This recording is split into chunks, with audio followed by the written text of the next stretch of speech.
네, 이른바 가평 계곡 익사 사건과 관련한 새로운 의혹과 정황들이 추가되고 있습니다. 2019년 6월 조현수는 피해자 윤모 씨에게 전화를 걸어서 함께 가평으로 놀러 가자는 취지의 이야기를 했고 바로 다음 날 7명의 일행이 함께 가평 계곡으로 향했습니다. 그리고 당일 저녁 8시가 넘은 시각 이은혜는 다이빙을 제안했고 약 10분 뒤 피해자 윤 씨는 사망을 했습니다.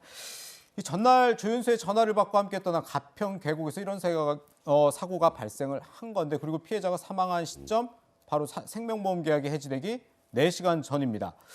이런 것들이 지금 단순한 우연일까 했을 때 다소 좀 갸우뚱하게 되거든요. 네, 뭐 그간의 행적들 지금까지 확인된 것들을 또 보면 이건 우연이라고 볼 수 없죠. 예. 사실상 의도했다라고 계획했다라고 볼 수밖에 없는 그런 상황이고 그리고 여기에 지금 이은혜, 조현수 피해자 이렇게 3명이 간 게 아니잖아요. 예, 예. 왜 7명이나 갔을까요? 다른 사람들이 다 사고라고 목격한 것처럼 만들고 싶었기 때문이고 예. 이 7명 중에 1명은 또 공범이었죠. 같이 다이빙한 네네. 시도했다는 사람은. 그리고 다이빙을 시도하기 전에 2명은 어딘가로 사라지고 예. 그러니까 이제 다이빙하기 전에 어딘가로 가고 1명 남은 사람은 뛸 시점에 이제 이은혜가 뒤로 같이 가자고 하는 그런 상황이 연출된단 말이에요. 네네. 그리고 뛰어내린 시간은 밤 8시입니다. 깜깜해요. 안 보여요. 예. 이 모든 걸 종합해 본다면 거기다가 이제 보험계약, 생명보험계약이 해지되기 4시간 전, 그러니까 이날 꼭 결과를 이 이은혜와 조현수 입장에서 내려고 했다라는 건 저 보험계약 만료 시점까지 감안한다면 이건 우연이 아니라 명백하게 처음부터 끝까지 계획을 했던 그런 범행이라고 봐야 될 것 같습니다. 그렇군요. 이렇게 의혹이 좀 꼬리에 꼬리를 무는 사건인데 저희 채널A가 입수한 사고 당일의 모습이 담긴 물놀이 영상을 보면요. 조현수가 다이빙 시범을 보이는 모습도 고스란히 찍혀 있습니다. 화면으로 함께 보시죠. 4m 높이 바위 위에 서 있는 남성, 바로 공개 수배 중인 조현수입니다. 주저없이 물속으로 뛰어들고 잠시 모습이 보이지 않더니 드디어 수면 위로 올라옵니다. 피해자 윤 씨가 사망하기 3시간 전 바로 그 계곡에서 다이빙 시범을 보인 겁니다.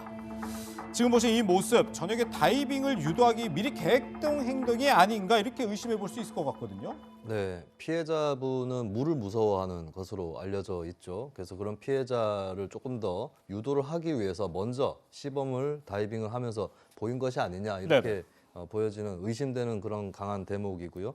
근데 이제 물을 무서워하는 분 입장에서 누가 이렇게 시범을 보인다고 해서 나도 한번 해보겠다 이렇게 되기는 어렵습니다. 네. 그러다 보니까 이게 유도의 성격을 넘어서서 거의 강제로 위기에 빠뜨리는 그런 행동들이 또 나오는 거거든요. 예. 점점 이제 그 피해자를 튜브에 태우고 공범과 함께 깊은 곳으로 이렇게 튜브를 끌고 간다든지 예. 또 튜브를 흔들면서 이제 피해자를 괴롭힌다든지 이런 것들이 추가적으로 계속 또 발견이 되고 있는데 네네. 여러 가지 행동들을 봤을 때 이제 아기를 가지고 위기에 빠뜨렸다라고 하는 그런 정황들이 또 영상을 통해서 드러나는 것 같습니다. 예, 그렇군요.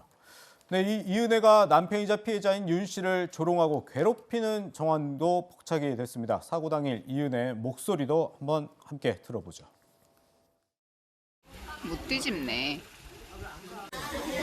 무거워서. 무거워서 못 뒤집네. 진수야, 같이 가서 뒤집어.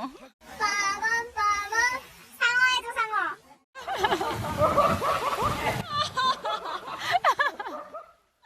네, 결국 이은혜의 재촉과 당시의 분위기에 등 떠밀려 피해자는 다이빙을 하게 된 것으로 보이는데 뭐 아까 얘기한 것처럼 피해자를 제외하더라도 함께 놀러간 일행 6명 아무도 지금 구하지 않은 건데 뭐 이런 정황들이 뭐 살인 혐의 적용할 수 있는 뭐 그런 것 중 하나라고 봐야 될까요? 그러니까 사실 이것 때문에 최초에 수사를 했던 가평경찰서에서 그냥 단순 변사 사건으로 처리했던 겁니다. 네. 그러니까 아무도 이 뭔가 의구심을 제기하거나 하지 않은 상황에서 일행이 저렇게 많은 상황에서 한 명이 좀 어두운 상황에 뛰어들어 사망을 했다면 그건 사고사로 볼 여지가 많았던 거잖아요. 그렇죠. 근데 가만 보면 일단 여기서 제일 중요한 건 다이빙을 하러 반대편 저 아까 뛰어내린 네네. 그곳으로 간 남자 3명 중에 2명이 공범이 아니면 이게 얘기가 안 됩니다. 예.